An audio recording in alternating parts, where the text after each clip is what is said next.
in this video, I am going to present 12107 Sprint 7. So the problem states as follows. How many 3-digit positive integer multiples of 3 have the property that, when their middle digit is removed, their resulting 2-digit number is a multiple of 3? Alright, so the first thing we need to do is define our 3-digit integer. So we have it as A, B, C, where A, B, and C are digits.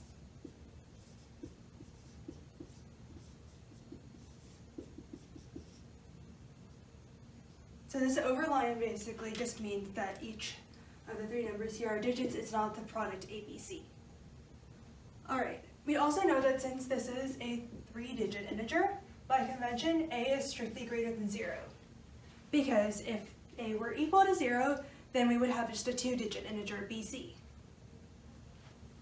Now, the next thing we want to do is figure out what happens when the middle digit is removed.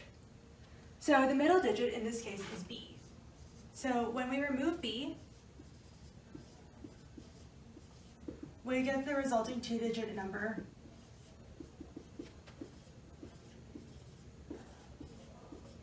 AC.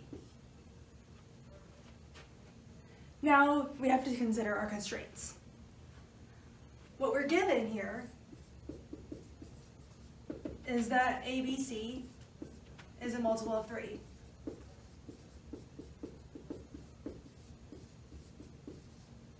So what does that tell us about A, B, and C? Well, we have to remember our divisibility rule for 3. That is, A plus B plus C is a multiple of 3.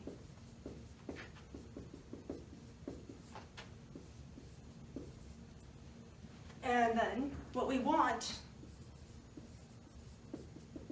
is that AC is a multiple of 3.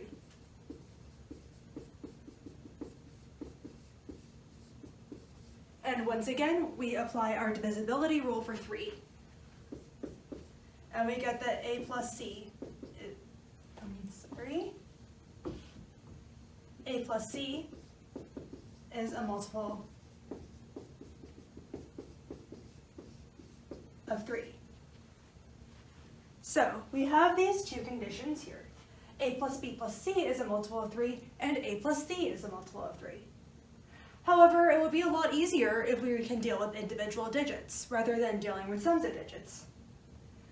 So one thing that we can note is that the sum of two multiples of 3 is definitely going to be a multiple of 3. Therefore, we can do some subtraction.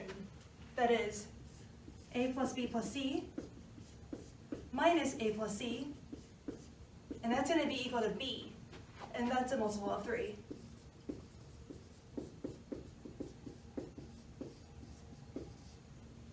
So that means that there are then 4 possibilities for B.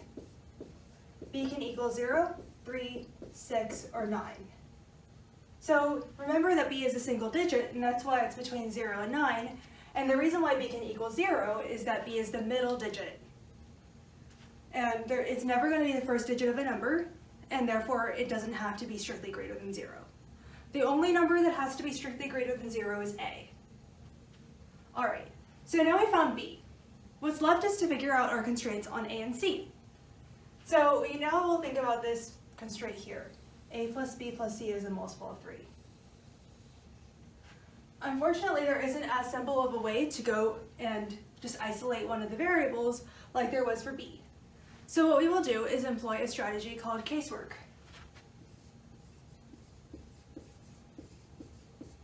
So we will have do casework on the remainder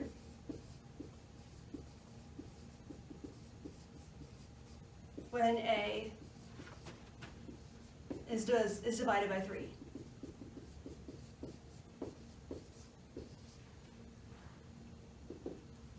Now we can also do it when C is divided by 3 as well. It doesn't really matter. But we're just going to pick A because A is our first digit, and it's going to be a little bit easier to deal with because we have that A is strictly greater than 0. So here are 3 cases. So A has remainder 1.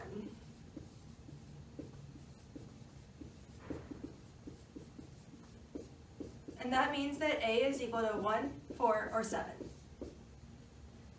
is these are the three one-digit integers that have a remainder of 1 when divided by 3. So what this then means is that C has remainder 2.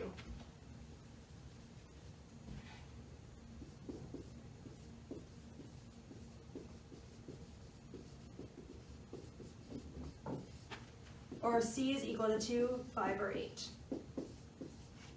So the reason for this is that if you add up a number that has remainder 1 with a number that has remainder 2, then the sum will have remainder 0, which is exactly what we want.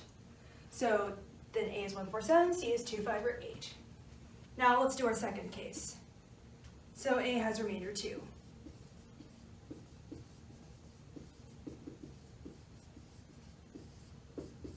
And similar to before, we will now have, as we saw here, if C is equal to 2, 5, 8, if A has remainder 2, then A is going to be equal to 2, 5, or 8. And that, of course, means that C has remainder 1.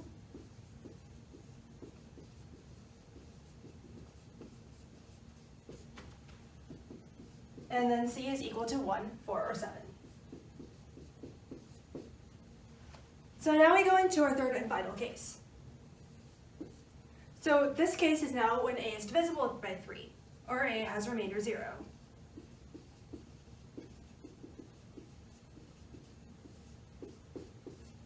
So now we have to be careful. Remember that A has to be strictly greater than 0, so 0 is not going to be an option for A.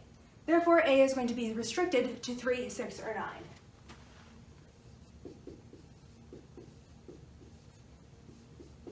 And since A has remainder 0, i.e. A is divisible by 3, that means that C also has remainder 0.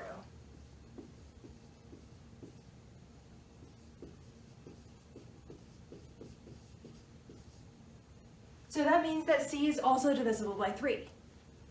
And remember this time, since C is the last digit, C can be equal to 0 as well. So that means that there are 4 possibilities for C. So C is equal to 0, 3, 6, or 9. All right, so now we need to tally up our cases. So for the values of A plus C,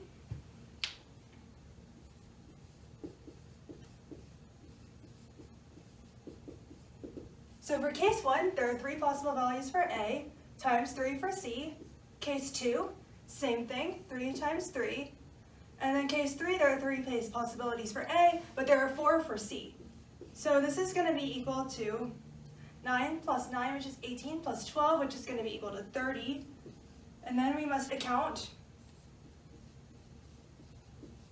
because remember we found there are 4 possibilities for B, and they're going to be valid for regardless of our cases for A, B, and C. So now we have to account for B. And that gives us our final answer, 4 times 30 equals 120. So we found that there are 120 three-digit positive integer multiples of 3 that have the property that when their middle digit is removed, the resulting 2-digit number is a multiple of 3. Thank you, and I hope you enjoy this video. Hi everybody, this is Tim. Hope you're enjoying our videos. If so, you know what to do, like, subscribe, turn on notifications, all that sort of thing. But what I'd really want to invite you to do is to send us an email at media@mathleague.org. Tell us which problems you'd like to see us cover next in our video series. Take care and see you in the next video.